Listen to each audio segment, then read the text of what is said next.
Greetings, fellow Gothamites. Tiki here. And BlueDragonFive.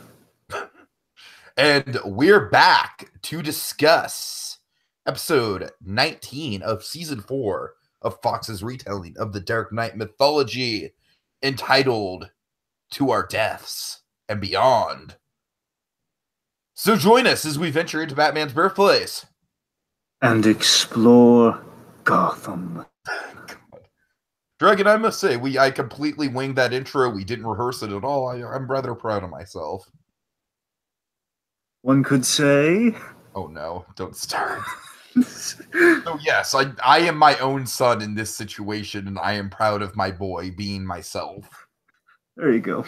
Your inner child. You're proud of your inner child. Proud of your boy. You know what, Dragon? I'm always proud of my inner child, because the Tiki ego is kind of based on my inner child, so... Hey, real quick, because it's actually relevant for once. Oh, God. Howard Ashman has a documentary coming out. Oh, he does? Okay. So, for once, let's just shout that out real quick, along with... Oh, along with, folks, trust me, we're talking Batman, we're talking, like, kind of, alternate takes on Batman. If you want a great alternate take, not on Batman, but on Batman's greatest arch nemesis, the Joker, and also his queen of crime, Harley Quinn.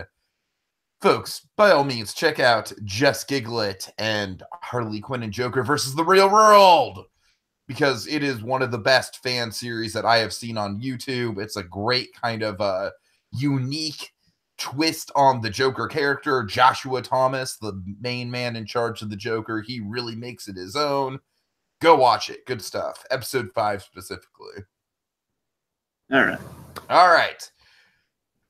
Dragon, can we just skip this episode? Can we just say it's lame and just move on?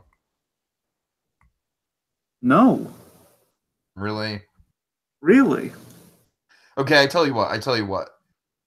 Can we just talk about the episode before this one again? I'll bargain with you on this one. As much as I'd like to say yes, no.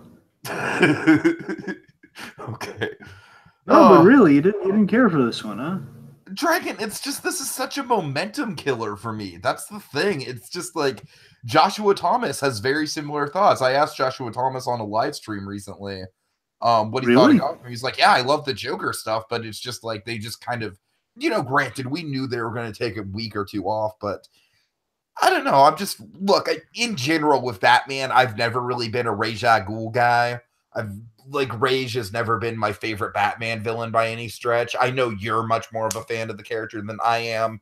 To me, Ra's al Ghul, kind of the problem with the Rage character is that it's kind of like a problematic character where if you do him right, like in Batman Begins, it's really cool and it's kind of like a mirror image of Batman.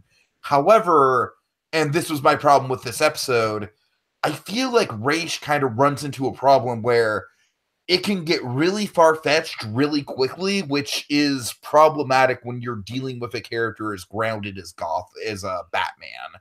So that's kind of where my issues with Ra's in general kind of come in. I feel like Ra's al Ghul is a very tricky character to pull off, and this episode had some cool moments in it. It also kind of suffered from, like, this is like the most Barbara heavy episode we've gotten in quite some time, and I don't want to say it's like season 1 Barbara, but it's maybe like early season 3 Barbara. Like, it's not terrible, but it's not peak Barbara.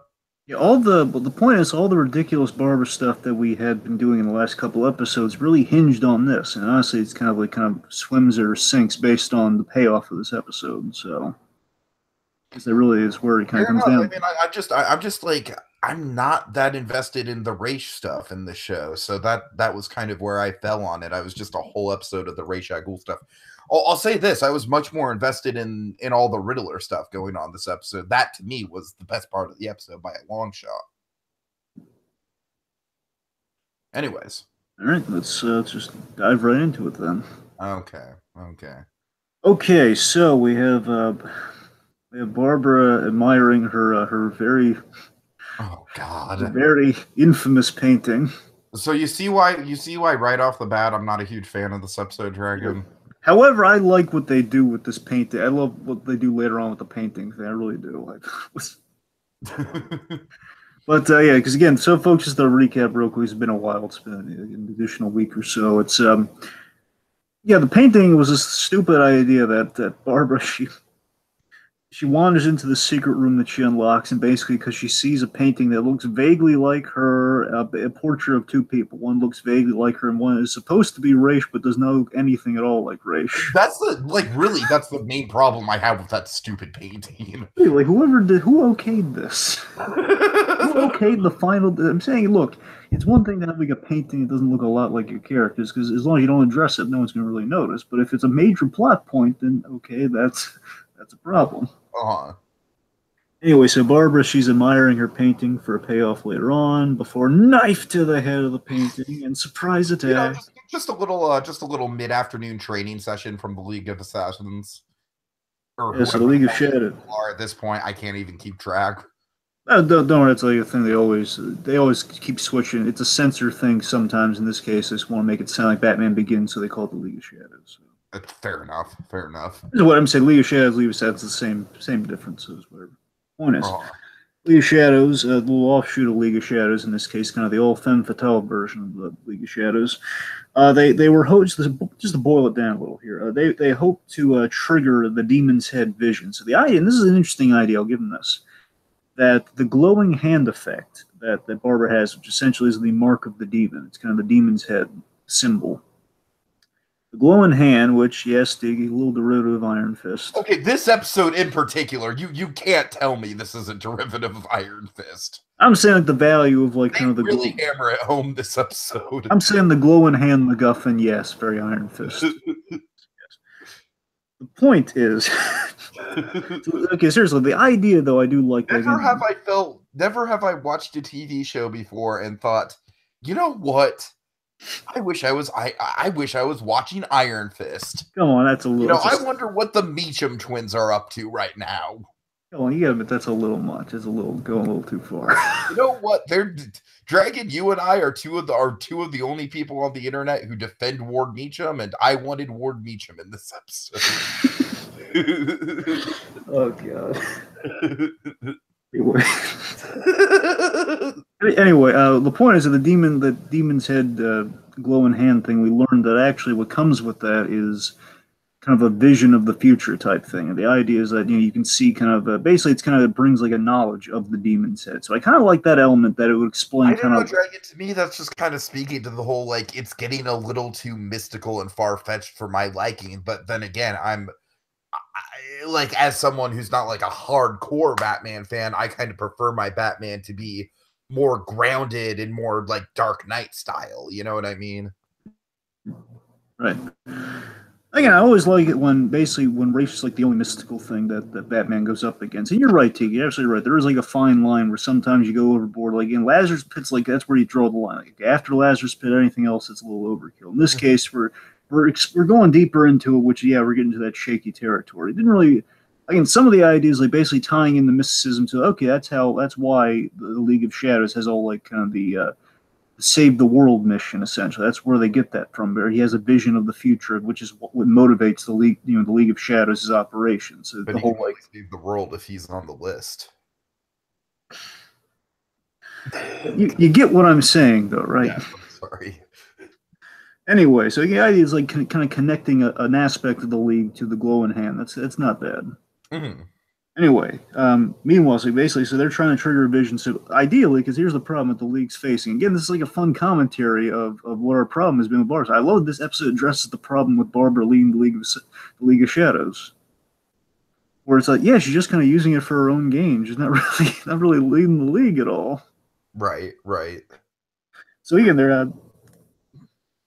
they're just trying to trigger their boss. So like, hey, can we actually do some League stuff? Unlock the glowing hand secret. We can actually, save Gotham. Anyway, so while that's going on, Barbara's like, okay, well, you should try harder next time. While that's going on, Bruce and Selena are driving the Bruce-mobile. Yeah. Not the Batmobile. But Bruce was kind of like he's kind of like the saving grace of the Ra's al Ghul stuff. I'll give the episode that. I'm saying I love all the Bruce Ra's al Ghul stuff. It's just the basically the Barberville is kind of what gets that muddy at And times. again, it's unfortunate because we've really grown to like Aaron Richards as Barbara, but it's I feel like they're kind of taking a couple steps back with her characterization. Let's see. So they're driving the Bruce Mobile, the precursor to the Batmobile. It's a really cool I, under. I know you like the Bronco Dragon, but I still think like the Are close-ups you of the kidding me? Bronco logo are a Mustang, bit Tiki. much. Mustang, not Bronco. Oh, Mustang, right? Sorry, I'm not a big car guy. It's It's not. two horses, all right? Sue me. I'm just gonna say Bronco's an insult. Oh Jesus! I don't know. I'm not. Anyways. Anyway, the point is, so Bruce and Selena there, they're kind of, it's kind of cute. He's like, Bruce kind of taking Selena on a date almost, like showing her the car and the features of the car, the stealthy feature. It's really, it's basically like a nice, friendly kind of little nice, friendly dynamic. We see they're on good terms right now. Everything's going swimmingly for these two kids. Mm-hmm. Basically, they're going to meet a friend. They're going to meet Tabitha at Selena's request. And again, Selena's not exactly sure what Tabitha's reason is, but again, following her mentor Tabitha. Essentially, unbeknownst to her, she delivers Bruce to a trap. Exactly. So we reveal.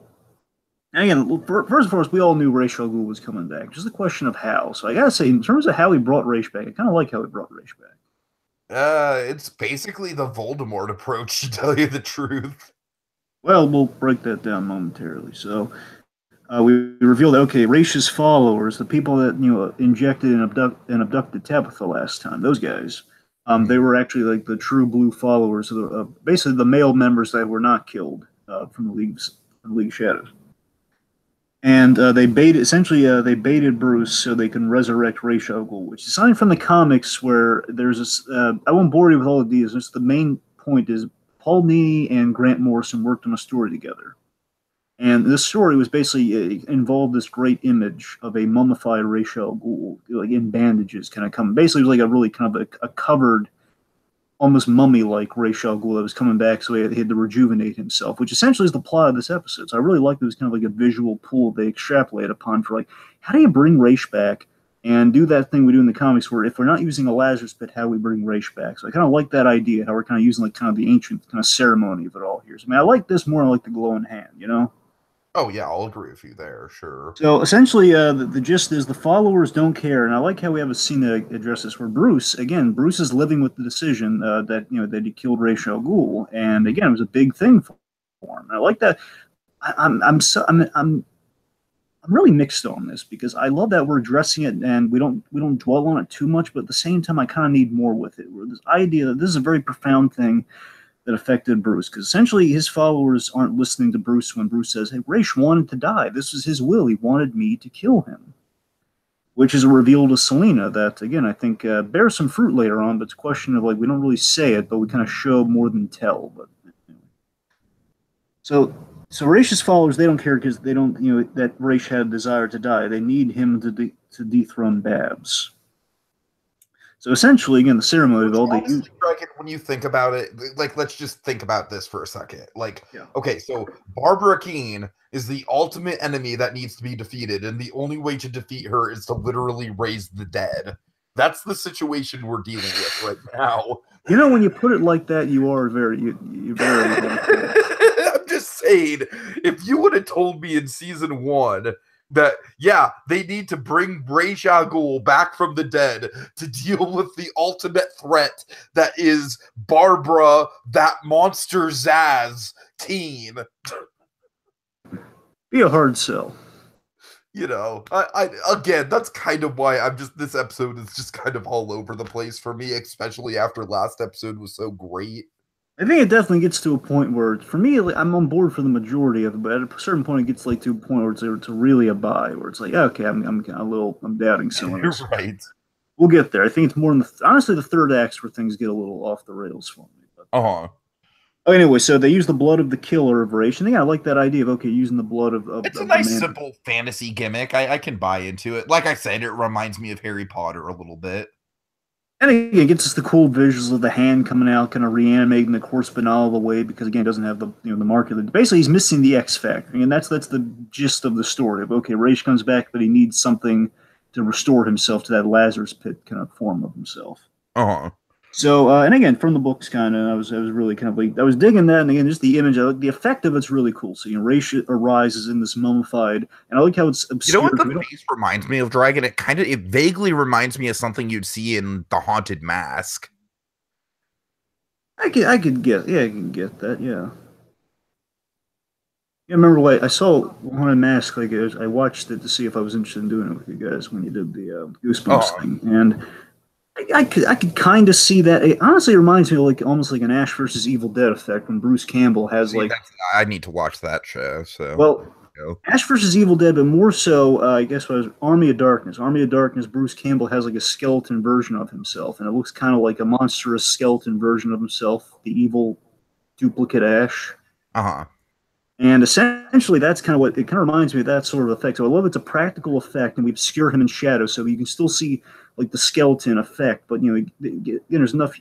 Again, he's living. He's all mummified and gross though, and but he looks so cool in the hood and everything. So I mean, I love how they brought this effect to life. I mean, it's like I like it when they ground the mysticism with Ray Shunkel. And when you do it like that, it's because again, it makes enough sense. Okay, we did kind of the ceremony of it all to bring him back, and now we're Right, just but thinking you it's see just why this episode's all over the place for me, though, because they have some ideas that are really good and grounded, and then Mhm. at other times it's just all the fuck over the place, and it's some of the most bonkers writing I've ever seen on the show, frankly.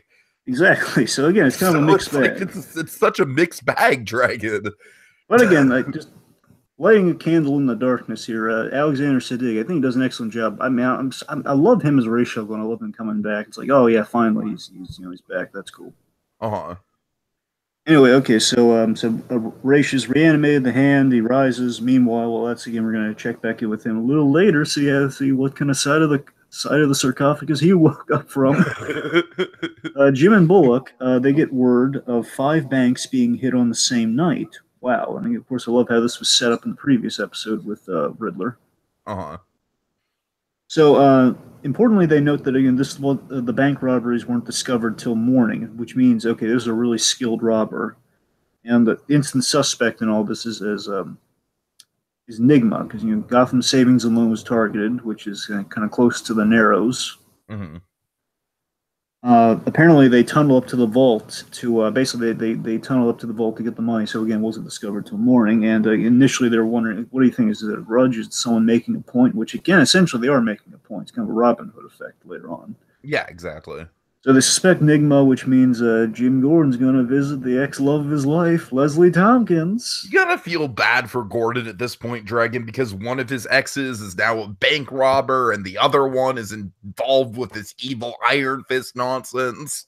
The other one's in a coma for after Oh trying to kill God. him. I keep forgetting that fucking Sophia's even alive at this point. To be fair, she was really hard to kill in the book. All right, that's No, I don't fault you on that. I know. She was a badass in the book. I get that. Anyways, So Bullock has a really funny line about the whole shooting her. tell her nice shooting with tell her nice shooting, Sophia. Good job. And Harper just calls him on this. Is like, really? Anyway, so let's see. The money's being given back to the Narrows. Lee, she's proud of their work. And this is like a fun, happy dynamic where you have like kind of the cynical, cruel, intelligent guy and like kind of the proud robbers. Like, yeah, we did some good, didn't we? She's all proud of her work. Look at them, all happy-go-lucky there. So Lee, she's very proud of the work they did for the Narrows, the whole Robin Hood of it all. Mm-hmm. And again, Nigma's having kind of the very cynical, they're just going to use it for booze and smokes. Now they have enough money to keep them drown them in booze and smokes. Lee, of course, adds the upside of like and medicine and food. Riddler's questioning why, what he is to Lee. He's questioning what am I to you? Like why am I doing this for you? Basically saying if you're stringing, basically asking if she's stringing him along. And again, Lee's saying maybe I am. And again, so she's enticing him with the riddle, which is clever. And again, this is a classic Riddler idea of Riddler. Traditionally in the comics, and I love that we kind of got to this point where there was this one story. I'm not saying they always do this with the Riddler. It's just this has always struck me as like a great Riddler story where he he fell in love with a woman, basically getting a woman to fall for him. It was all about the pursuit of the woman that fascinated him. That's what kept his interest. And the minute he got the woman, he was bored with her and he Oh, killed I her. could totally see that. Yeah, that's very in character. I love that. That's how you keep his attention. And again, we kind of saw a little bit of that with Kringle, and of course now we have an actual kind of equal for the Riddler. So again, that's why. So again, I think we struck it really good with the Riddler Lee relationship this whole episode. No, like I said, I think this stuff is far better than the Ra's al Ghul stuff. At least more consistent. So they're planning for the big heist tomorrow, and the minute they say that, who shows up? Oh, gee, only our good friend Mr. Cobblepot and his good friend Mr. Grundy. Butch Gilzine, formerly known as Salman Grundy, formerly known as Butch Gilzine. Yes, because that's where we are at the show, Dragon. That's again, folks. I feel like this episode is kind of like, it's kind of like a shining example of, hey, look how crazy this show is, folks. But again, to get part of you wonders, I'm reading into it here, but a part of you wonders, like, is that the point because we're secretly building up the Jeremiah stuff? Oh, I definitely think we're gonna get into the Jeremiah stuff sooner rather than later. So yeah, we'll get there. Well, sure. I'm just saying, like, maybe that's why we're showing like the crazy, like it's a meta, like the meta narrative, like, oh yeah, things are getting really crazy, which means, hey, guess who's coming up next? God. Okay, anyway, so Selena, right, that's about as likely as Channel Awesome like intentionally throwing Wario under the bus in their response. It's like you'd like to think they're sly enough to do that, but at the end of the day, it was probably just them being idiots. Whoa, that's topical. Yep. Correct, but topical. Anyway, so meanwhile, so back in the big ceremony of it all, Selena's the aftermath of the big let's bring Brace back to the party. Selena is very unhappy about being out of the loop on this, like how Tabitha didn't tell her what was going on, because again, she would have protected Bruce had she known. Obviously, it's a big deal for him. And again, well, we'll save the Selena stuff for later on, but anyway. Tabitha's kind of like stressing something that's going to come back, which is Selena needs to pick a side, which this episode's kind of hinged on.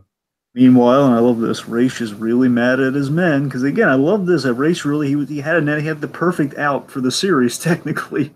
He's like, so you guys ruined my exit. You brought me back.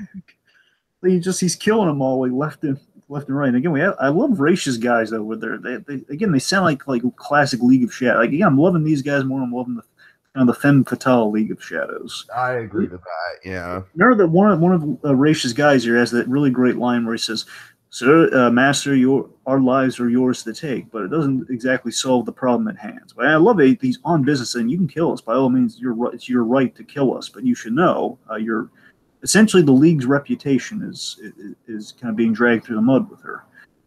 Now, another thing, this is great, and this is one of the problems of the episode, but it's kind of I think it's a cool direction though, where Ra's is mad because they ruined his ending that he's been plotting for years. Again, he's waiting for Bruce Wayne to be born and everything, all this stuff to happen, so he could finally die after 2,000 years, essentially. And he reveals in this line, this is like kind of an interesting line. Again, we've been really kind of playing like what the heck is Ra's endgame in putting Barbara in charge of the League of Shadows, and this is the only line we really get to explain why he did that. Where he says he wanted the League of Shadows basically he wanted them to go to war with each other, because only through violence and then blood can the League be reborn stronger, which essentially implies to me, again, they don't say this, so I'm interpreting this, Tiki, is that, he wanted like that whole, like, the female League members to turn the male, basically he wanted like to incite war within the League so they could basically, whoever the strongest members of the League would survive and basically carry on the name, and essentially that's what he wanted. Right. Again, it's not a lot to go on. That's the only reason I can think of why the heck he puts Barbara in charge, because he just wanted chaos in the League. So you put like someone who's completely unqualified for the job there. And anyway, so again, possibly that's Barbara's purpose. I already mentioned about the cool design, the effects on Ra's. It's all great stuff there. So again, Ra's is now alive, and my guess is that Ra's mentality is, okay, well, now I'm alive, and if the League's in trouble, like the legacy that I built for 2,000 years is going to be ruined by this person just being all self-absorbed, like, hey, I'm just going to use the League for henchmen. Exactly. Which is pretty much what Barbara's degraded it to. So I figure Ra's kind of on a twofold journey right here. First and foremost, it's okay. I'm alive now. I got to deal with that, and for anything to happen, I basically I'm alive now. I got to put my house in order with the League of Shadows. And secondly, what I figure is, what I really like if they're going for this. If Raish is stuck being alive, I'm not going to live on this earth without without my title, without the demon's head. So I think it's more that before it is like getting my flesh back. Honestly, I think it's more because again, we see he's taking care of business. It's Even like as a Rage mummy. Hegel is like a man who's like he's just driven to have a purpose. Like without a purpose, he's nothing. You know what I That's mean? I really hope that's what they're going for. Because either way, I mean, don't get me wrong. Regardless, practicality wise, he needs his flesh. He needs his flesh back. Because Uh-huh. again, just he can't just go around like a mummified corpse. But I get a sense, just in the performance, that he doesn't care about that. Because again, he's taking care of business as usual, and it's pretty cool. So either or, I like it. So point is, as he's going on about this, and you have this question like, wait a minute, don't you get that title when you come back? No, I have to either take it from her or rip it from her corpse, which is a great intimidating line. It is. It is. And yeah, he needs it to be whole. And again, that's the line he says. He needs it to be whole, Dragon, which I means kind of feel like the show is like subtly hinting like, hey, remember when you wanted us to kill off Barbara? Well, we're gonna get you back into that mindset. God. So again, just that needs it to be whole line is just great because again, philosophically and practically, he needs it to be whole. Anyway, so Tabitha, she determines, okay, Barbara's in big trouble. Rip it from her corpse, and she's very stubborn. This is not going to go the way I thought it would. I mean, let's call a spade here. This is all Tabitha's fault. It is, but she was kidnapped, so she couldn't really, and she was mad at Barbara, so Yeah, either or. I know, but still, it's like, she could have. I don't know. I mean, yeah, it does fall on Tabitha's shoulders, I guess. It's just still, it's like, man, how much could she really have done? All right. Anyways. Anyway, let's see. Meanwhile, Penguin. Okay, so what's Penguin want, Tiki? So basically, Penguin is looking for a favor because he's kind of. This is kind of a classic Penguin thing to do, right? Is kind of like make up reasons why they're in debt to him. And essentially, he's like, oh, you owe me because I made you. I made your image. I hoisted you up. I love that Penguin's not necessarily wrong because he does have a point that he brought the Riddler out by calling him the Riddler, and he kind of worked with Lee so Lee could kill Sophia, so everyone got what they wanted in part because the Penguin, like any divorcee, he wants half. Uh-huh. Literally wants half of the $4 million haul they just took in, and mainly, and again, Butch's reason for this, he wants the. I like how Penguin. I like that Penguin again is still a man of his word. So again, he also needs this money to honor his commitments of, with and with, the $2 million. I can use it for medical. I can use it for medical care for my friend here. Mm-hmm. Basically, use it for Butch. So Butch can find his cure, which again, that's Butch is really he wants to get to Hugo Strange, needs a lab, so he needs stuff to make that happen, so he get back to normal. So Lee instinctively, what does she do, Tiki? Instinctively, she she retaliates. Yeah, she shoots him down. Yep. And Penguin realizes in this Which I moment like that because as we're building, again, this is something kind of consistent with Lee is that they've been building her up the whole season to kind of become more and more the mob leader.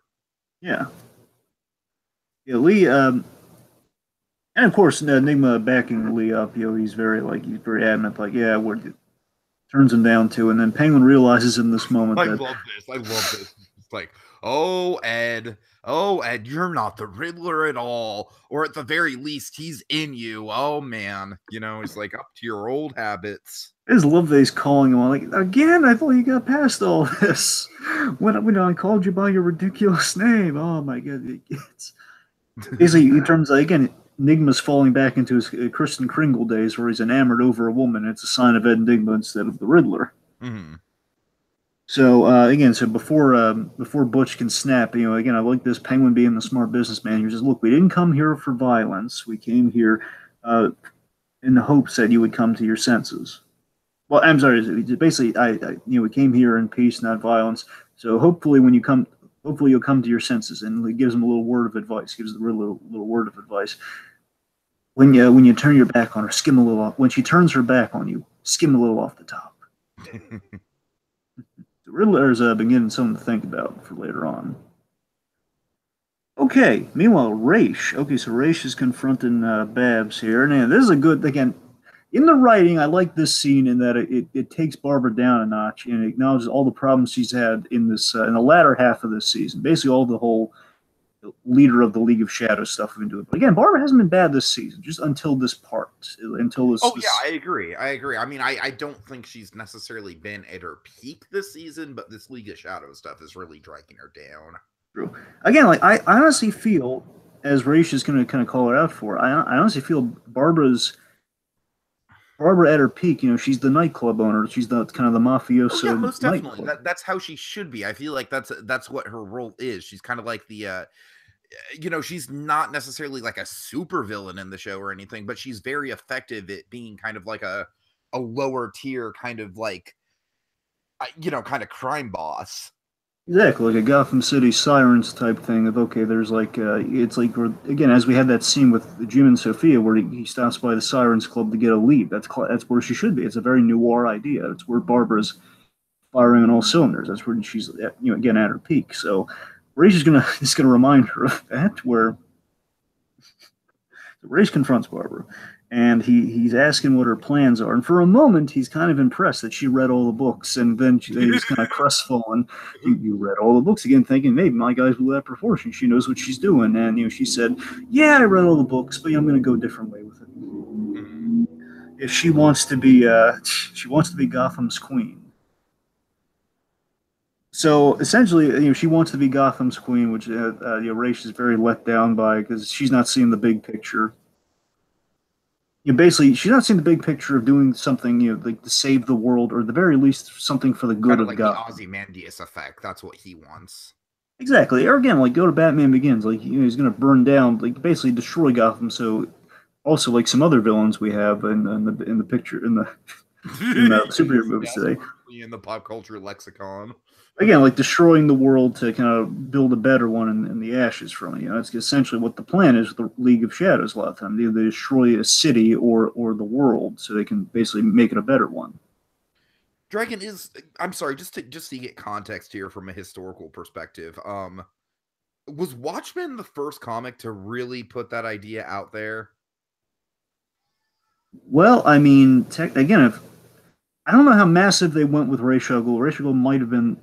Ra's definitely came before Watchmen, and that's the thing. I don't know. Like I know where we do this with them now a lot. And when they had the animated series, they kind of implied this story, and I believe they're pulling from the original Denny O'Neil story, which implies that Ra's, even from the beginning, he still had this mentality about we destroy like a world's economy, or like we preserve the earth, because Ra's al Ghul is an eco-terrorist, where he's all about he wants to preserve the earth, preserve the environment. Basically, like again, humanity will die, and then we'll regrow new humanity to respect the world. So it's kind of, I think it's always been there since the beginning. So I think Ra's is always Ra's beat Watchmen to that point, essentially. I mean, the whole like getting world peace thing, that's more Watchmen's. Popularized it though.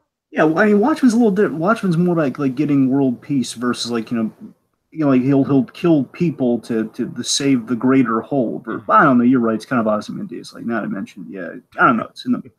It's in the middle, but more of like kind of like a lie of like keep everybody alive, but just have like lie about peace. That's kind of more the Watchmen angle. Anyway, so Ra's is just like, oh, how very disappointing of you, Barbara. And Barbara's like, you know what? You're right. I should think bigger. They need to look at me as a god damn it. So she's not getting this at all, essentially. Like, thanks for the pointers, Ra's. You're right. The Ra's one very straightforwardly and very smartly. Ra's, okay, I want the demon's head back. It doesn't say that clip to the point. It's just, okay. Like the Tony Stark, like, all right, kid, I'm going to need the suit back. Essentially. Trial run. So let's see. So she refuses, and here's sorry folks, this is ridiculous. This is the fun meta quality of the writing right here. And again, Gotham's been really good in the second half, but all the meta lines with kind of our characters now and again. So she refuses, citing the painting as proof of her birthright for all this. So like, I was destined for this. And essentially what Ra's does, again, pointing to the ridiculous painting we opened on, we ranted about last episode. Ra's awesomely tears Barbara down. Like, I'm not just saying this for this. I'm saying for, like, honestly, the painting is a whore. I love that he reaches back to season 1 with this. Like, this is the ultimate teardown. Like, honestly, I would have loved to hear this in season 1 where we hated Barbara. So essentially, yeah, exactly. It was a horror prostitute in the painting, and essentially I love the way he Your delivers. mother sucks cocks in hell. All right, come on, that's the point. Is and I like the delivery here. Again, Sadig, he brings a lot to the performance. Where again, it sounds like kind of a man with a lot of life experience, like a Ray Shoggle, which makes me buy him even more. So where he says he killed her out of pity, she begged to die, and he did that for her, and that's why he put her in the paintings. That's a cool story in itself. I mean, that's a cool story. And then he's saying, her. Sorry, I'm just trying to make sure I get this.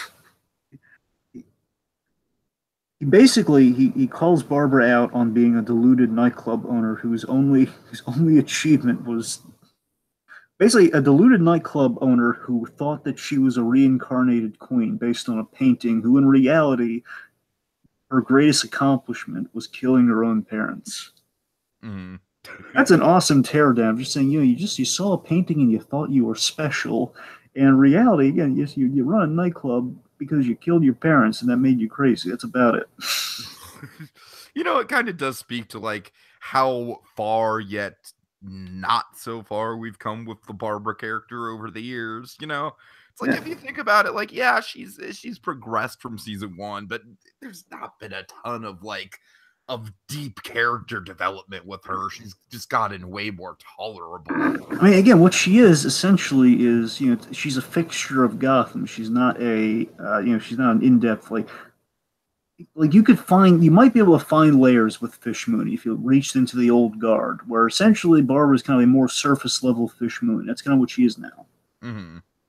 Basically, it's kind of the bigger than life Fish Mooney qualities. That's essentially what Barbara is. Exactly. The most you could find with her is the whole Jim Gordon connection, and again, even there, I'm just saying you can only go so far with that because again, season 1 they had no chemistry, which is why we'll make her crazy. We're out of ideas here, just make her crazy. Mm-hmm. Anyway, so Barbara, I love just seeing her being torn down. It's like, oh boy, yep, he's got her over a barrel there. You're totally right, Dragon. This is the type of stuff we just eat up, back in the season 1, early season 2 days of hating Barbara.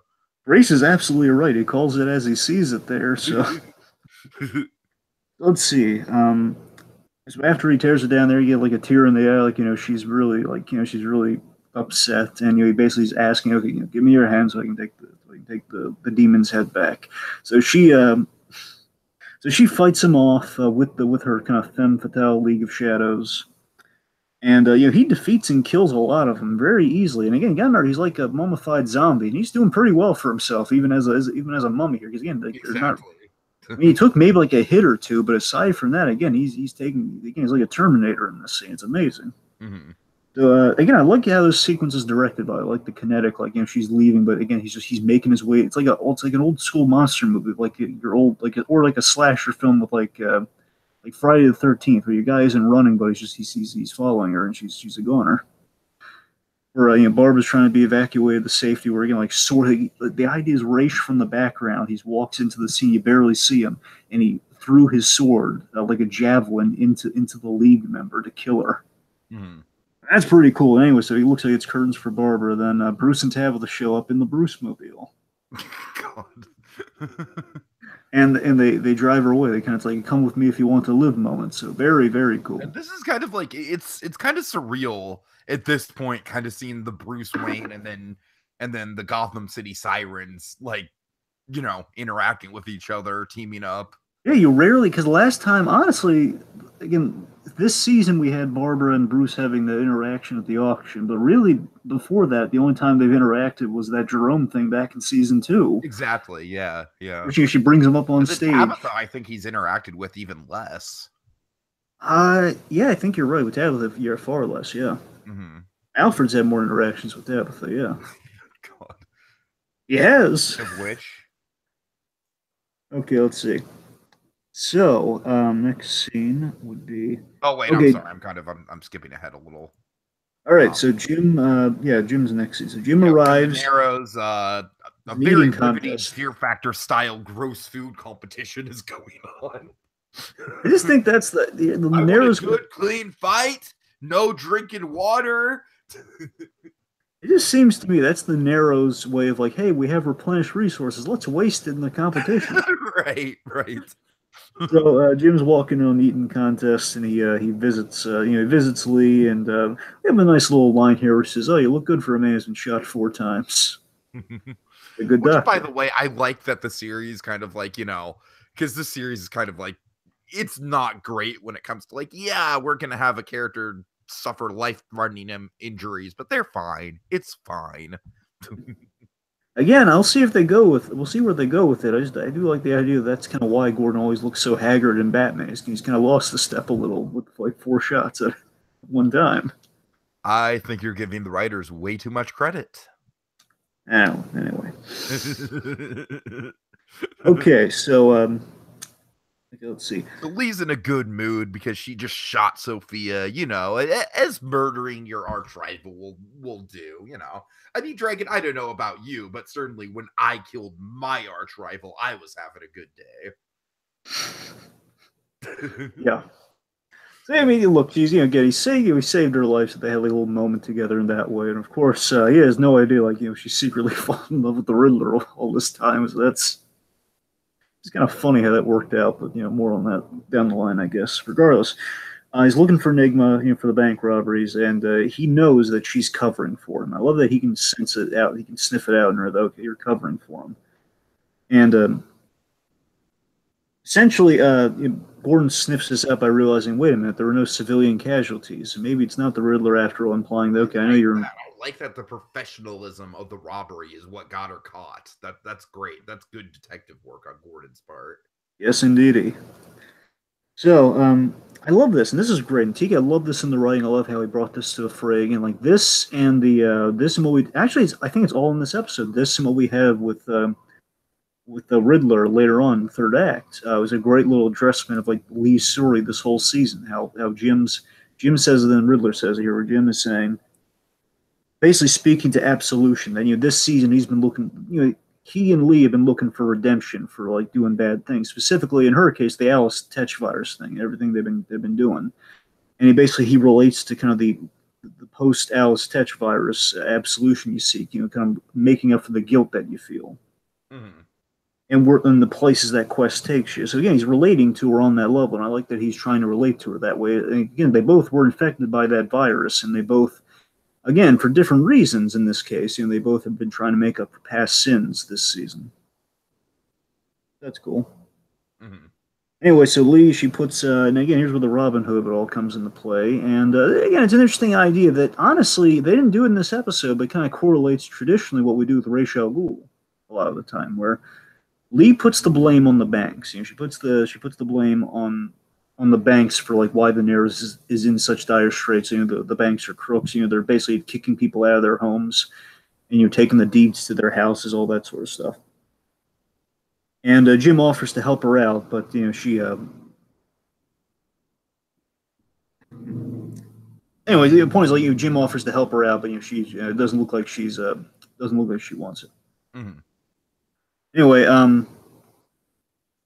Oh, and we're sorry, yeah, the Ra's al Ghul thing. So the Ra's al Ghul of it all, very simply, it's kind of like the whole Batman Begins, like we tried, kind of destroying a place through its economy. It's sort of like Ra's kind of seeing the bigger picture type angle in a story. So again, it's like a vague kind of tangential kind of correlation there. But again, really nothing explored in this episode though. So I don't know, missed opportunity, like getting to the root of the corruption of Gotham. That's kind of missed opportunity. Yeah, It's almost kind of like they dip their toes in that. Yeah, but it's like they don't really like fully dive into it. Exactly. Yeah, you're dipping a toe. Absolutely. Okay. Meanwhile, right, Wacky Babs. This is by far the best scene with the barber stuff. Is this interaction with Alfred? I love Alfred interacting with these two crazy women. I don't know. This is one of the fun things about this show is when we can get pair offs like this of characters that don't usually pair off. There's just something about seeing Babs and Tabs in Wayne Manor that just amuses me. I don't know why. So we have Wacky Babs in her demon's paw. Head. I love that line, though. Again, Erin Richards. Again, she is bringing in some funny lines in this. She has some funny deliveries in this episode where she's saying, Demon's head. It's the head, not the. If you call it the paw, we'll get sued because it'll be too close to Iron Fist. Damn it. God. So essentially, Barbara, she's not getting how out of her depth she really is here. Again, not really picking up on any of the stuff that's going on in this scene. She's really like, "Hey, it's my demon's head." Honestly, she's kind of I don't know if I've made this comparison before. She's kind of Angelica Pickles in this episode. I could see that. Anyway, let's see. Some points they're all bickering in this very reluctant team up, possibly the most reluctant team up we've had in Gotham. Essentially, they all need the knife to kill Raish. Now the catch is, so here's where we're going at. Here's some potential missed out, and here's the big element I mixed on the episode. So the catch is Bruce has to do it. So here's what I love about this, Tiki. And again, they don't spell this out. I don't know whether to commend it for it or say maybe we should have spent more time on this, because I think enough is it there. I don't know if it's just me reading into this, but essentially the catch is that Bruce has to kill Raish with the knife, and of course, Bruce is really he's on the path of not killing anyone again, very much the Batman path, and the idea is Raish would be his one kill. And again, in the cosmic sense, we know Raish would come back. Therefore, we undo the one Batman kill, but at the same time, Bruce has to live with the knowledge that he did kill somebody. He killed Ra's al Ghul, giving him the satisfaction for years to come. So we always have that idea built in there, which is great. And here's the interesting thing they don't spell out, is that technically, again, while Bruce's mistake and his trauma has been somewhat undone, he still did it, which means killing him would just be completing there's no half measures. He has to kill him just to kind of still go on the path that he was going on. So technically, he'd be allowed to kill him. It's like an ethical debate almost. Right. That's the thing. Like, do you finish your defining mistake? That's the question. I think there's a lot that could be mined there that we only scratched the surface of. But then again, like story wise, we don't really need to. It might feel like backtracking. You know what I mean? Mm-hmm. Yeah, again, it's just kind of one of those things where this episode, it's not that this episode lacks ambition. I almost kind of feel like thematically they had a little bit too much to work with, so none of the ideas really get explored like they should. Yeah, so you can see that Bruce is definitely. I'm loving the acting of David Mazouz. He's really bringing it here, where he's definitely troubled, yet he's convicted in cementing his path, which essentially is Bruce's journey in the second half of the season here, where he's after that dream sequence, he's been on board of like, okay, I'm fully Batman. I'm on the path of becoming Batman. And in this case, well, I have to cement the mistake I made, so I'm going forward with this. So if I have to do it again to stop Raish, if I'm the only one who can stop Raish, again, it's a very interesting conflict in that regard. So again, like it's all there, but you have to read into it though. So either or. Mm-hmm. Okay, anyway, so Barbara, basically what she takes from that very interesting conflict that Bruce is going on about. Barbara thinks that, hey, maybe if I kill Raish with the knife, I can unlock my demon head potential. Right. So, again, we're really getting out of this Bruce stuff, is that Selina has this shot where, again, like she finds this out for the first time in the earlier scene.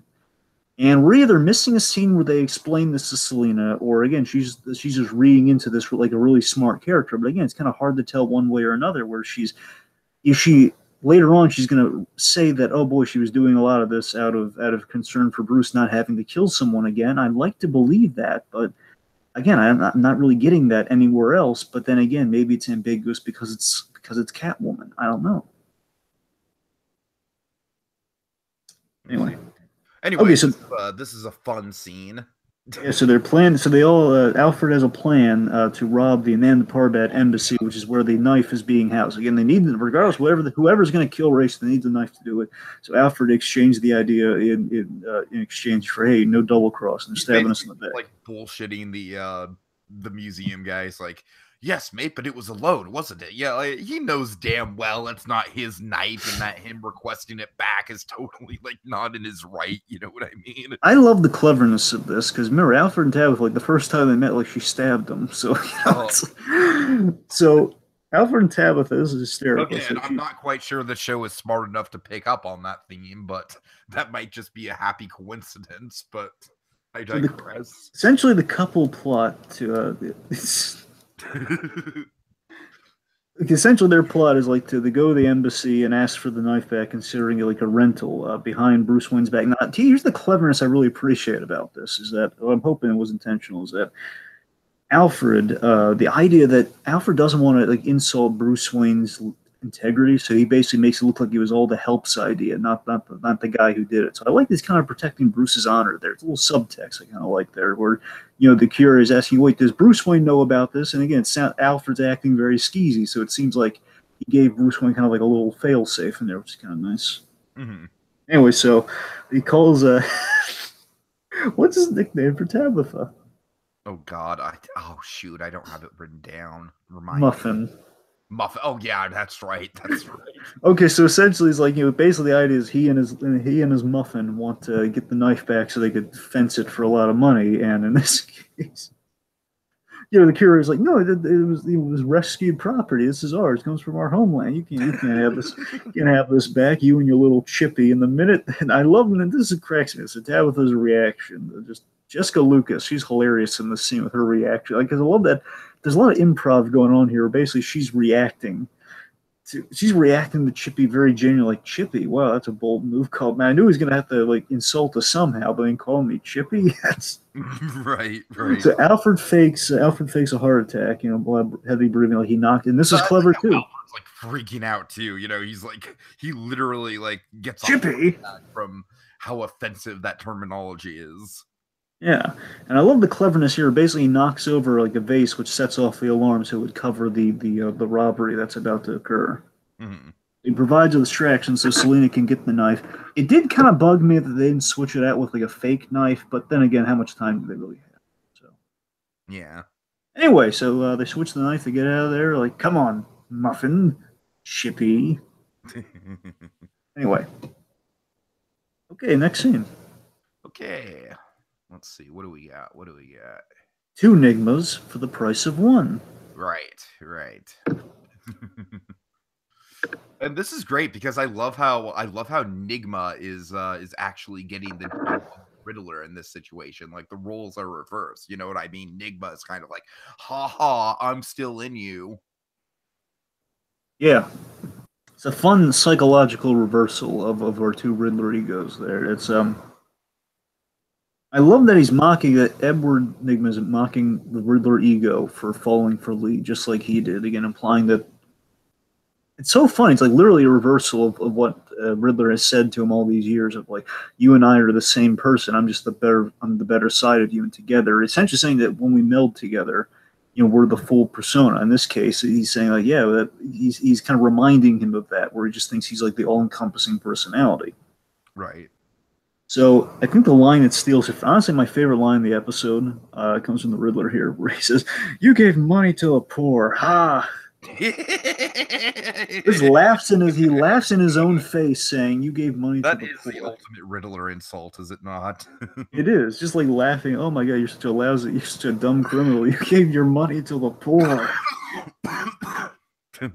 So basically Enigma is raising some logical questions to kind of get the Riddler's goat here by saying like, hey, why are you still with her? Why are you still in the Narrows? I don't care about the Narrows. Exactly.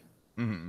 So basically we're more alike than you think, and again the realization with that line, just you give money to the poor for a grander plan. Nope, not really. So good stuff. Yeah. So we kind of foreshadow the ending here where he says, that's not going to happen. I'm not going to fall in love. Basically, again, like the two of them are going to meld together, being the same personality, basically be a more complex Riddler for the better. So it's kind of the foreshadow where we're going with the Riddler, possibly. Mm. So again, the two sides. Sorry, no, back to the other scene. Not those two sides, folks. The other two sides. So, Team Bruce and Team Crazy Babs. Yep. Okay, actually, the Sirens and Team Babs, Team Crazy Babs. We have to make that clear. Okay, in actuality, it's team kind of future proto Batman versus team Gotham City Sirens. If you want to be technical, but the point is, our two sides, they're arguing over who gets the kill ratio. Let someone flip a coin. No, seriously. Selina, she's in the middle of it all. I think we need the coin from the Disney debates. It's the most powerful coin there is. Yes. Screw her, Jacob Wild, every time. Well, no, that's the randomizer. Well, either I'm just saying, honestly, the coin doesn't favor him that much either. Anyways, All of our gimmicks hate Jacob Weil. All of them. God. Anyway, poor Jacob. Just randomly throwing Jacob's good name under the bus. It's not our fault. Technology hates him, not us. Anyway. So I like the framing on this. I like how Selina's in the middle, like having to pick a side here again, as Tabitha foreshadowed, and and again, I'd like to think that it's for the reason she says later on. I like to think so Bruce doesn't have to kill somebody. Mm-hmm. So she sides with Babs and Tabs, and this bit's a little pet peeve for me. It's nothing that's against the episode. It's Barbara shoots out the tires so they can get away without being chased by the Bruce mobile. I'm just saying we demonstrated that car is bulletproof, and you mean to tell me they don't have like the cool futuristic gel tires where you shoot the tires and you read fair point. I didn't even think about that, but you're right. Right? Because you know those tires, right? You remember from Green Hornet? Remember you shoot the tire and the thing anyway. Okay, let's see. So again, why does that work? Anyway, so I think it's a pet peeve. Maybe it didn't have those yet. I don't know. Next scene, Riddler. He's going to his old pal, the Penguin. Yep. Good old reunion. He's telling his old buddy Oswald that he was right, that Ed fell for it, hook, line, and sinker. And basically, he's drowning my brain in dopamine. I want to cut that off right now. I want to loop you guys into the plan. So basically, he proposes a team up for the big robbery tonight. Basically, the 5 robberies are just like something to kind of like a down payment on the big robbery, and the big kahunas tonight. Mm-hmm. Essentially, a robbery that would pay each of them, the 3, that would pay Nigma, Butch, and Penguin 100 mil each, which is very substantial. Oh yes. By the way, I really love this robbery plot, by the way. I really love the cleverness of it, because it does make a lot of sense, and it's a very simple, I love how simple yet clever it is. And you steal from enough of the banks, you're going to get them squirrely, so they're going to put it all in one place. That's a great plan. Mm-hmm. Okay, anyway, so in exchange, all of this, like, hey, I'm going to loop you guys in on the plan in exchange for you killing Lee. You kill Lee, he gets to lock Edward Nigma away forever, essentially. So Penguin's impressed and very happy about it. Yeah, I mean, oh my God, this is so much more preferable, because that's why we were going to rob you anyway. We knew you were going to do something. How Oswald's like so jovial, like, oh yeah, this is totally convenient. This is going to save us a headache. Yeah. Hey, Butch, that's some gas money we can get a fine lunch with. Exactly. Yeah, Oswald lunch. And road trip to California, everyone. I'm treating everyone to In-N-Out Burger. It'd be so funny if we just turned the lunch gag into like Penguin and Butch just kind of like stealing their lunch gag, and then Bullock and Jim like a super cafe off to the side saying, "Hey, that's our bit." Okay, in all seriousness though, back to the back one. Mm-hmm. All right, let's see. So Barbara's got a plan, Dragon. Oh my! Fucking ingenious plan. Okay, here's the thing. So again, I love they call themselves out on this, and again, Aaron Richards' performance of this is hilarious. So again, this is a meta funny thing. Them real, and again, like addressing this. I feel like this is like them calling out Barbara 4 seasons later. That's what I'm saying. Hey, remember how much Barbara sucked in season 1? Essentially, that's what they're doing here. It's late, but also appropriate for the league stuff we've been doing lately. So. It's essentially Barbara reveals her big plan. Would you like to tell the folks, or should I? Go on, hit him with it, Dragon. Hit him with it. We use the flashlight hand thingy. Bring Raish here. A little stabby with the knife. and a little stabby with the knife. That's about it. That's the. And then we'll splash in the blood, Barbara, and we'll have a fun time, and we'll invite Jessica. It'll be a girls' night. See, seriously, when you really think about it, I can't believe that after all the time with this running gag that finally we do a show that actually does something similar to Splishy Split.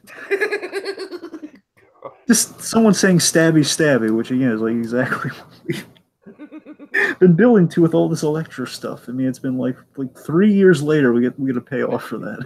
It's meant to be. Yeah, well, I guess, but not 2 years later we get the Electra payoff. Okay, so Selina, like the audience, criticizes this plan. I was thinking this the whole time I heard that plan, and I'm so glad Selina brought it up.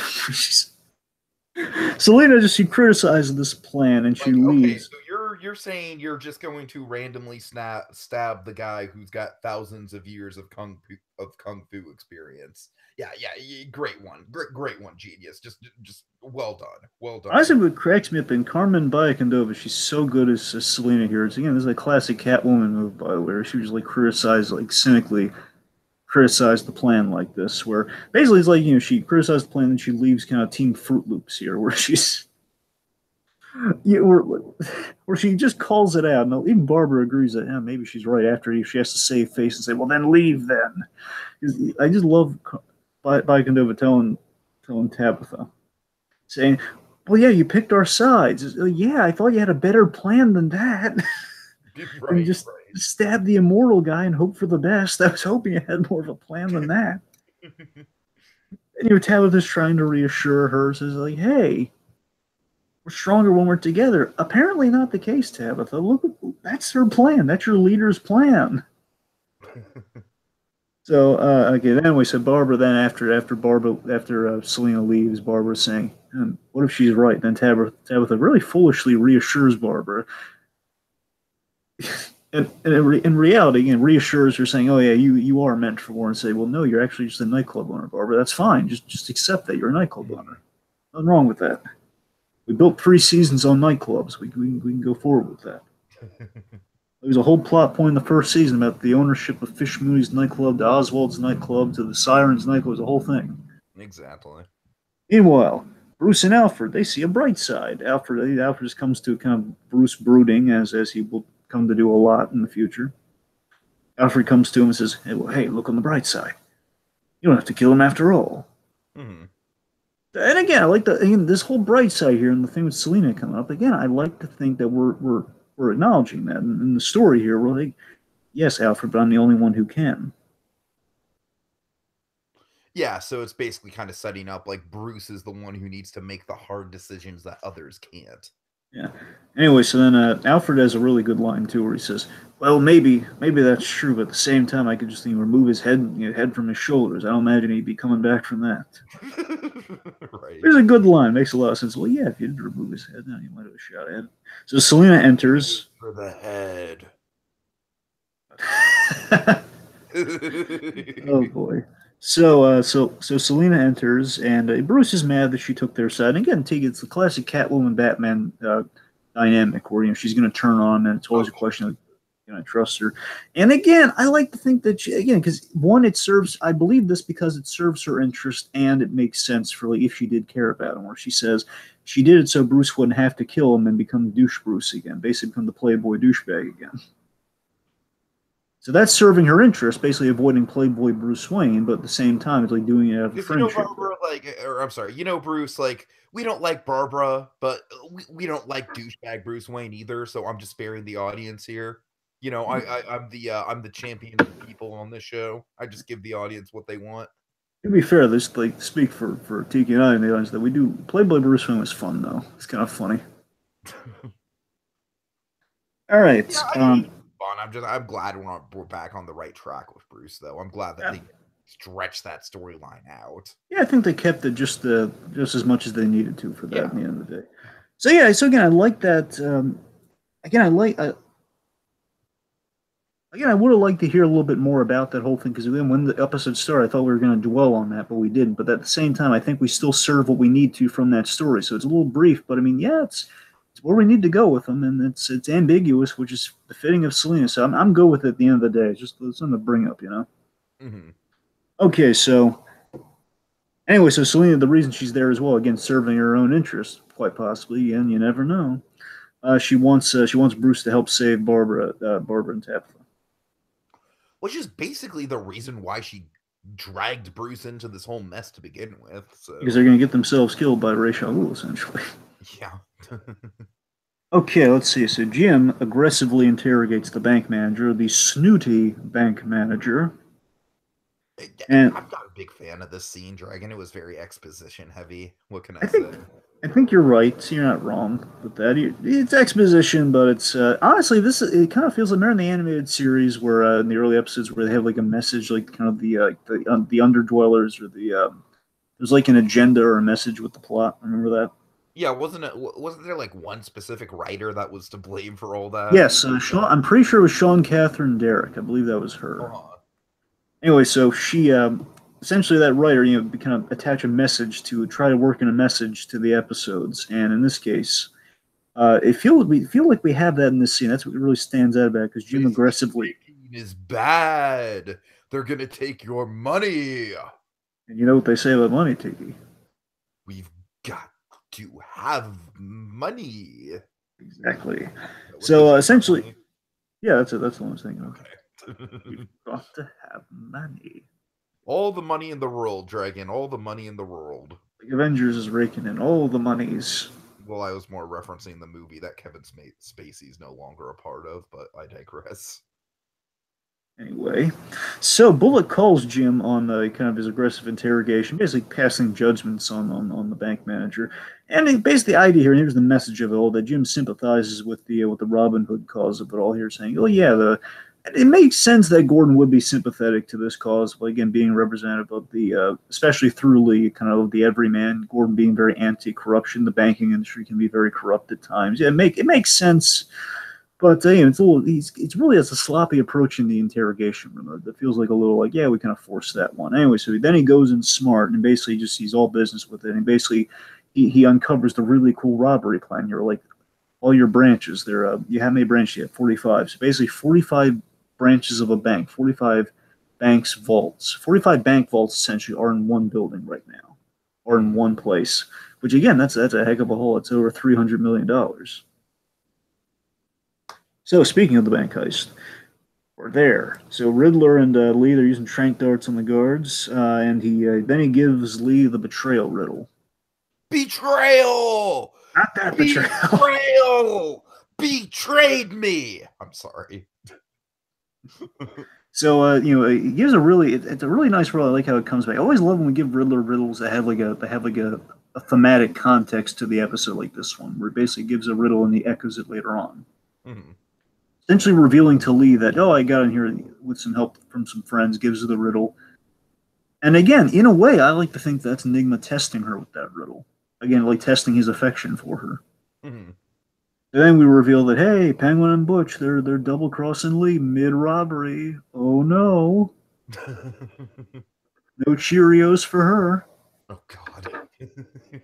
All right, folks, that's a Just Giggler reference, folks. Check them out. Anyway, okay, so Barbara, she summons Raish, and you gotta admit, this is cool, though. The awesome light entrance of Ra's al Ghul. And again, what's so cool about this is that Bruce did this earlier in the season, so we're seeing, like, he and Raish are kind of connected, like a little visual shtick of the whole, of the Bat entrance. Right. That's kind of cool. Like, all the lights kind of, like, they blink, they glitch out for a second, like, they all dim, and then they suddenly come back on. I love Raish. Again, visually, Raish is doing it so much for me in this episode. He's so cool in this episode. So Barbara is baiting Raish here. She's asking Raish for the truth. And again, Alexander Siddig, he's really good in this scene where he's saying, you want me to tell you that you're special? And essentially saying that, you are. Says, there was a time when I thought you were special, Barbara, and then you let me down. Mm-hmm. And then she's saying, I'm sorry I had to come to this. And then she she just wanted to, like, bring him closer and also get some final dig in there. Like, hey, I'm superior. Where she stabs him. Which, again, she is talking to a 2,000-year-old corpse.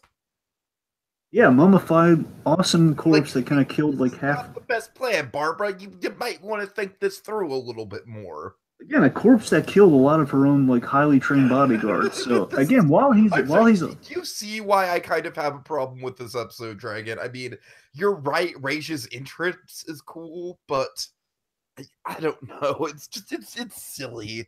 That's the only word I have for it. It's silly. I do love this moment though, where again, so she stabs him, and again, obviously, you knew from the beginning this plan wasn't going to work. I mean, obviously, it wasn't going to work.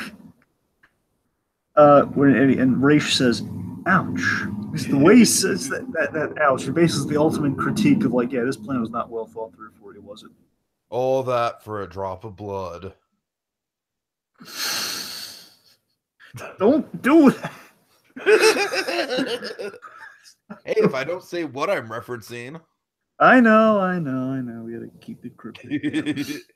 But still, just that ouch is really funny to me. I'm just like, ouch. He's so cocky with that. And anyway, so then the fight begins, and Raish is gonna beat the tar out of Barbara, and she deserves it in this case.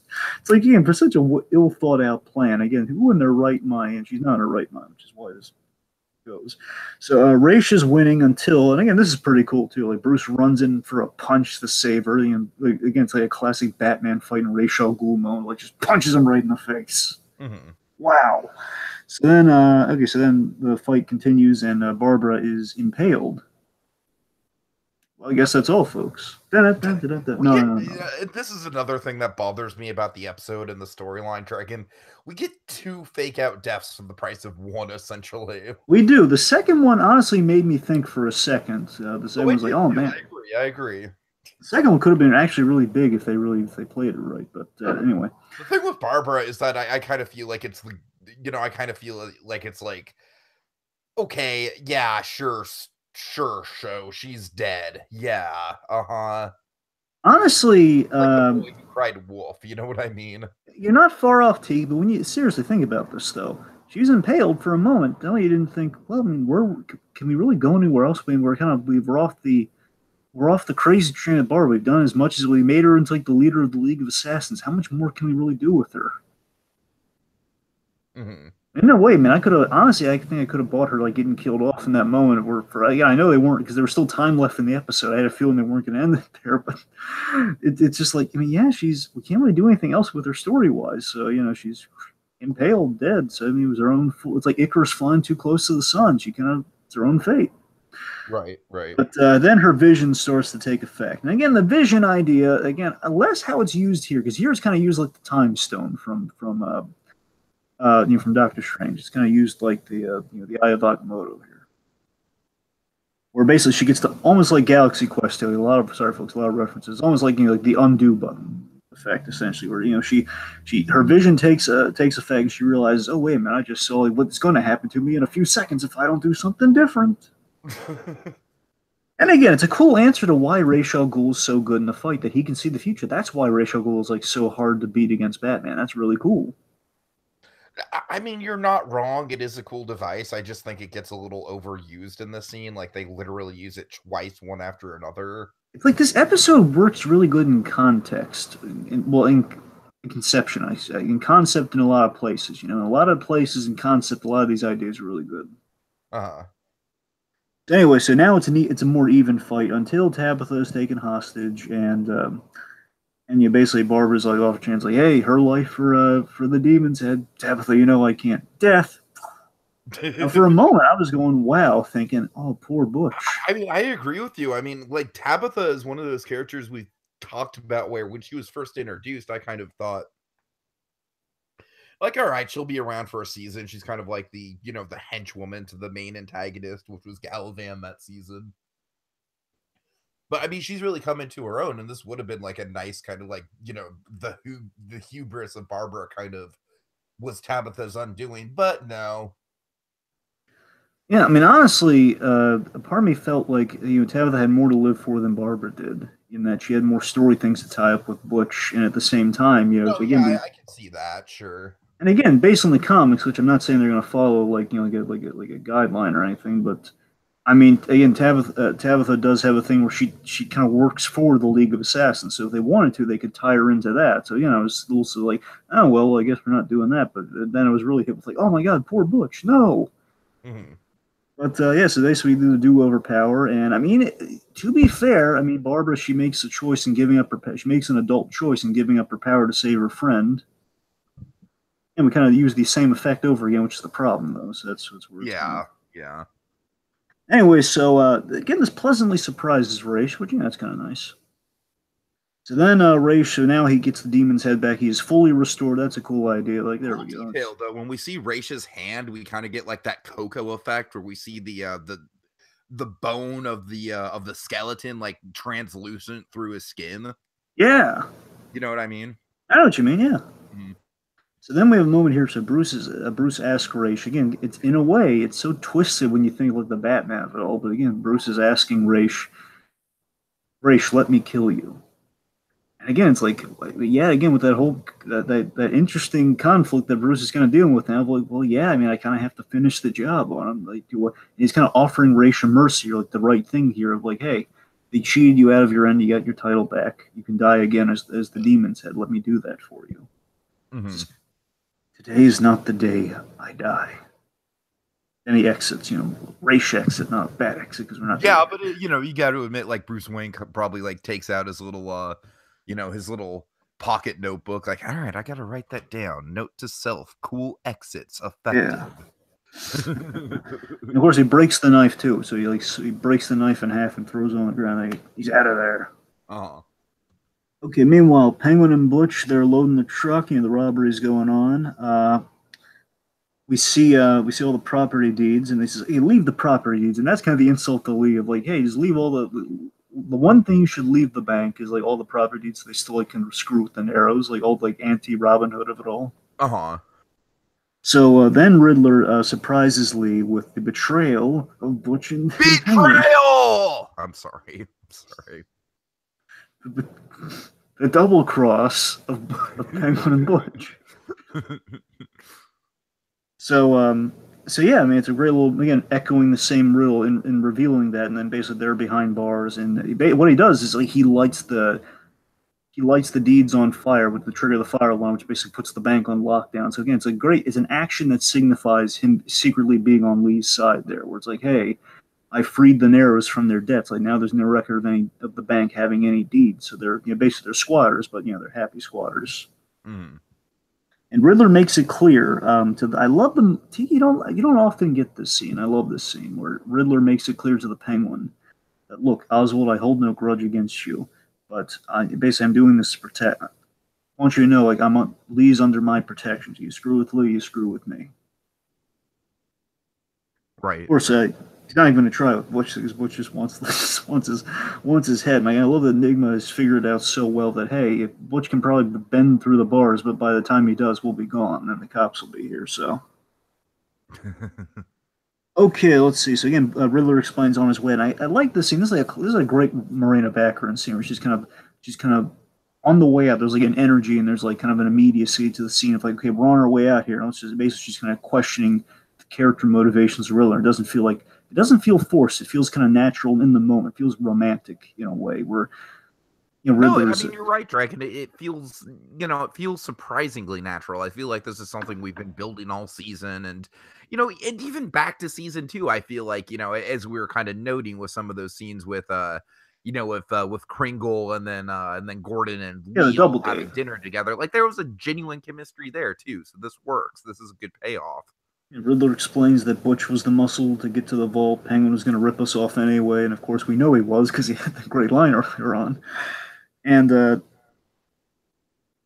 love that. And this is a line that kind of couples that line that Jim had earlier in the episode, where Riddler acknowledges to Lee, and he kind of spells it out for her, so she kind of believes it now.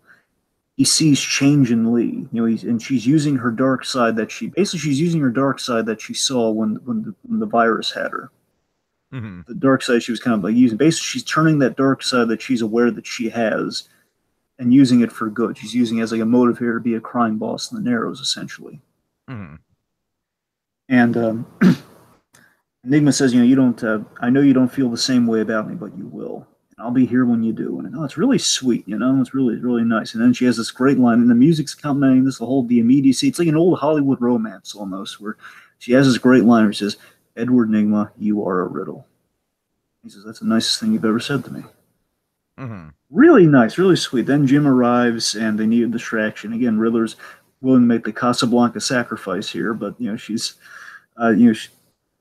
she trusts him to take. And he says, "No, I'll do it. Trust me. You take the money to theirs. You trust me to do that." And then she kisses him, and as a sign of yes. Then Lee surrenders to Jim, and of course, Jim takes her and kind of realizing, she's side. I tried to help her, I tried to do what I could, but she's not going for it. So he takes her away without saying a word. Mm-hmm. Well, except for your rights. And I'm giving the show way too much credit. They're not doing this on purpose. I know this. I just want to make it clear. But see, I think if it were any other show, Tiki, I would like to give him credit that hey, Jim's not officially Mirandizing her, so any legal team could get her out of it. Oh God, yeah, you're right. If this was a Vince Gilligan show, yeah, exactly. If this was Better Call Saul, absolutely that would be intense. God, Dragon, when is Better Call Saul supposed to be coming back again? You know how eager I am for Better Call. That's not an insult. It's like at this point, it's like, I'm kind of enjoying the I'm kind of enjoying the theme park ride that is Westworld, but Westworld just doesn't have the characters of Better Call Saul, I know. Like Westworld is like, it's a really good gimmick. I'm like, I respect Westworld more than I enjoy watching it, but man, I'm starving for some really good character-based stuff. Anyway. Look, we're bringing that up now because we're bored with Gotham. I'm just saying that, folks, Better Call Saul's like, it's the top tier of like TV shows we love. Oh my God! I mean, you and I both had a conversation where we both kind of agree at this point it's maybe leapfrogging over Breaking Bad in terms of. I'm not. I think I started that conversation. Yeah. Anyway. Oh yes. Okay. So again, points top tier. Better Call Saul, people check that out too. While you're checking out Just Giggle, check out Better Call Saul. It's all 3 seasons on Netflix now. Look at it. Anyway, you better do it, or else I'm gonna hurt this puppy. When did Jonathan Banks work for National Lampoon? I knew that hand looked familiar on that magazine cover. I don't know where that came from, Dragon. Just the idea that you see this puppy, he's real cute. You wouldn't want anything bad to happen to this puppy, would you? Of course, the funny thing is that Mike Ehrmantraut's a dog lover. So. Okay, anyway, back on... But that's how serious I am about this issue, Dragon. All right. The gun's secret like a dog candy dispenser or something. Like, here you go. I wasn't actually going to hurt you. Oh, shucks. I love dogs. So anyway, we're getting way off point here. Anyway, okay, so let's see. Babs and Tabs, they have like a little moment together. We're like, hey, you gave it up all for me. That's so nice of you. Mm-hmm. Let's see. So then we reveal that the female League of Assassins are all on Barbara's side. It's like, hey, we serve you, man. I kind of like that note. It's one of the few things I like about the Barbara storyline, honestly. It's okay. I'm just kind of puzzled as to where do you go? Again, unless the ending of this season really does. I don't want to give too much away. Let's just say the ending of this season could possibly give Barbara a lot to do next season. But until that happens, I'm not sure what we're going to do with it. Mm-hmm. Anyway, let's see. Bruce. Oh, here we go. Here's a great scene. So Bruce is working already. We're like the consummate detective. And again, Tiki is the one thing I want with Ra's al Ghul in this series. Tiki, the one thing I want. I just want Ra's to call him detective. That's all I want. I know you've been talking about that. Yeah. So Bruce is working on finding Ra's already, fixing the knife. Like finding his location, narrowing down all the various temple locations that he is vaguely familiar with from the whole Court of Owls affair. Mm-hmm. Selena points out, this is like, again, right now in the comics, Batman and Catwoman are preparing to get married right now. They're about to go on the big wedding day. So really, all this relationship stuff is really Joker's going to throw a wrench into it to say at least. I don't know if it's going to happen or not. I know Joker's going to try to ruin the wedding, but we'll see. Mm-hmm. The point is, all this like Bruce Selena stuff is really nice and kind of reminding me of what Tom King's doing on that book, where Selena points out. Yeah, come on, Ra's likes you. If he wanted to kill you, he would have killed you right there. And basically, she suggests taking the night off. And again, that's such a sweet Batman Catwoman idea. Why don't you take a night off? Gotham, he got on well before you started to interfere here, so I can get on for one night without you. And they almost kiss, but then then Ra's shows up. Ra's shows up. He interrupts, and I love his line again. The charm of Ra's al Ghul is here too. These are some of the reasons I love Ra's. This whole end scene is kind of the reason I love Ra's al Ghul. He's got that poor timing, and again, he has that respect for Bruce Wayne. He says, "Oh, poor timing." He apologized for ruining the romance in the moment there, but then Ra's has this really lovely line where he says, "Well, Bruce, she's right. I do like you." Mm-hmm. So nice. Yeah. Pleasantries, Yeah, exactly. You are a supervillain. So Ra's, she basically says that he respects Bruce, and he the minute he got the demon's head back, when he got his flesh back and got the glowing light effect, he saw Gotham's future. He had a vision of Gotham's future, and he explains that the reason he lives now, he chose to live. He chose for Bruce not to kill him because he saw a vision of what's coming to Gotham. Importantly, he used the word a cataclysmic cleansing fire is going to hit Gotham, and essentially will create Batman, and basically will force Bruce into becoming a Dark Knight of Gotham. Now, was that better or less exciting or more exciting than the detective pool? I'm just saying, given the whole, like, the title of this half of the season's been Dark Knight, like that, it's cool in that we're justifying that. This is like the first fucking time that we've ever had a title that justifies itself in the history of these stupid subtitles for the half seasons, Dragon. I don't know, the Mad Hatter wasn't his half of the season. I don't know, but it's one of the few. It's one of like the very few times we've justified that. You know, like Rise of the Villains was really just kind of like, okay, it's just more show. We're calling Rise of the Villains. It's Rise of the Villains, and then the next one is, wait for it, Wrath of the Villains, because that's so different. That's the thing. I'll give Rise a pass, but Wrath is like, okay, come on, seriously, guys. Because Rise is like, that's basically them saying, hey, okay, we're doing more villains this season, because everyone loved the villains from the first season. We're just going to do more of that. It's like, that makes sense, but they're Wrath. Anyway, the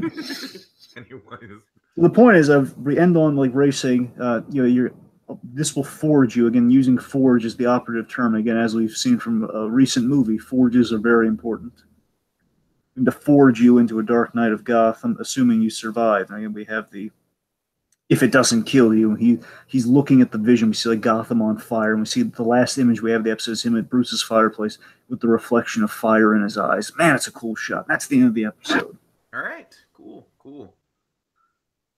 So, let's see, Dragon, in terms of speculation, obviously we have 3 episodes left, and they all have pretty interesting names, substantially the last 2, but next one after this is That Old Corpse, which I assume is going to tie into the Rage thing, maybe kind of it's definitely not going to clear up Rage for the series, but it might end his arc for the season. What do you think? Well, here's the funny thing. So also we had a promo too, which I could walk you through a few shots of that. Yeah, sure.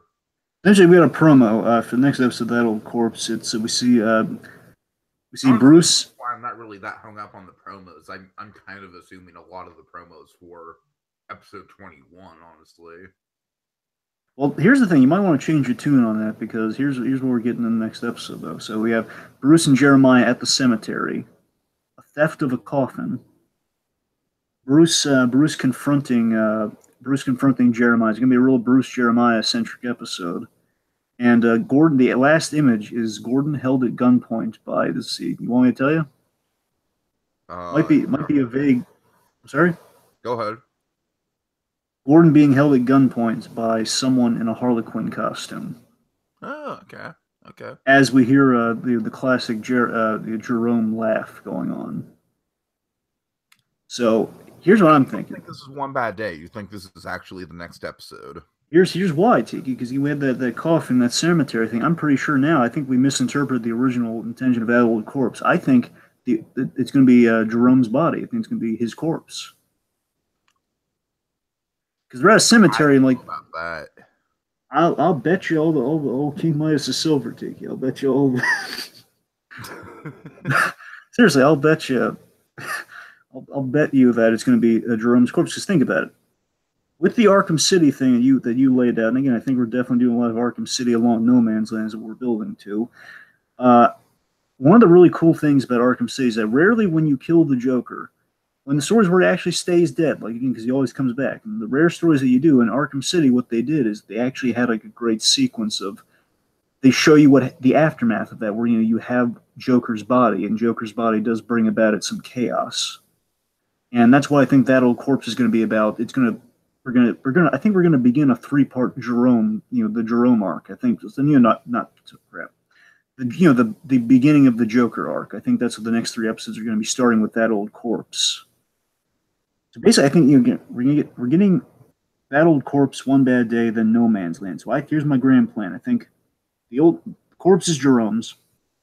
Like the Cult of Jerome, I think the Cult of Jerome are going to be trying to steal the corpse, and basically Gotham's going to go to heck in a handbasket over like, oh my God, the ideas still persist even though the body is gone. We want the body of our leader, that sort of thing. I think mainly what we're going to be doing, I'm saying the corpse is like basically a pretext to get Bruce and Jeremiah together. I think the majority of next episode is beginning Bruce and Jeremiah becoming kind of the reversal of each other. Basically, the two of them are striving towards their Joker Batman destiny. I think mainly next episode is going to be a mystery and like the reveal at the end of like Jeremiah, who I guess somehow he can hide the whole Joker, the big Joker face they had at the end of the last episode. I mean, honestly, I think that's going to be kind of like a factor of Jeremiah. Like the way we've always described Jeremiah is that I kind of feel like, much like Jack Nicholson's Joker, this one is going to be a little bit easier to hide in plain sight. Yeah. Whereas Jerome was much more Heath Ledger, like crazy, scarred up, wackadoo individual that would stick out like a sore thumb even without his makeup. Which is also a really cool, a really cool Endgame reference, because the beginning of that book has the Joker hiding in plain sight, and it's amazing. Mm-hmm. So it's kind of a pull at that. So regardless, I think it's just mainly like a mystery of like we the audience know something about. We know that what Jeremiah is going through, or Bruce doesn't. I think at the end it's going to be the big reveal that, oh my God, Jeremiah is like the new proto Joker. Like he's about he's on the path of fulfilling his brother's will. So I think that's what the big. And what we're going to see through this next episode, Tiki, the big grand plan is I think the next episode is going to begin the arc of Jeremiah becoming enamored with Bruce as the brother he always wanted. Well, I think that's where the fixation, like because basically the promo has like them at a cemetery and Bruce offering his sympathies. Like again, like he lost his parents and he says, "Your brother's dead, Jeremiah," and he offers his sympathy. So I think it's going to be like, "Hey, Bruce, you're the brother I've always wanted," and in doing that, it's going to be that's why Joker and Batman are always so like entwined, and that's why they're so like the flip side of the coin because they were there for each other. They both have suffered losses that define them. Mm-hmm. Again, I think that's what the next episode is going to be cementing where we're going with that. In One Bad Day, I'm saying Jim Gordon with a gun to his head with kind of our Harley Quinn, who I'll bet you is going to be Echo, the assistant of Jeremiah, is going to be that Harley Quinn. Oh, yeah. That would make sense for sure. So here's what I'm saying. This would be amazing, I think. Is at the end of that Gordon image is like the end of the episode. And the next episode, One Bad Day, like the comic, Gordon's being tortured by our proto-Joker. Mm-hmm. And that's bait to get Bruce to show up where, basically we kind of, again, let's go nuts. Let's kind of do a version of One Bad Day. Where basically he comes into he comes into being. It's a race of who's going to get there, who's going to get to the finish line first. Is he going to become Jerome? Is Jeremiah going to become Joker before Bruce becomes Batman? I think it's kind of we're going to start the race in One Bad Day. Mm-hmm.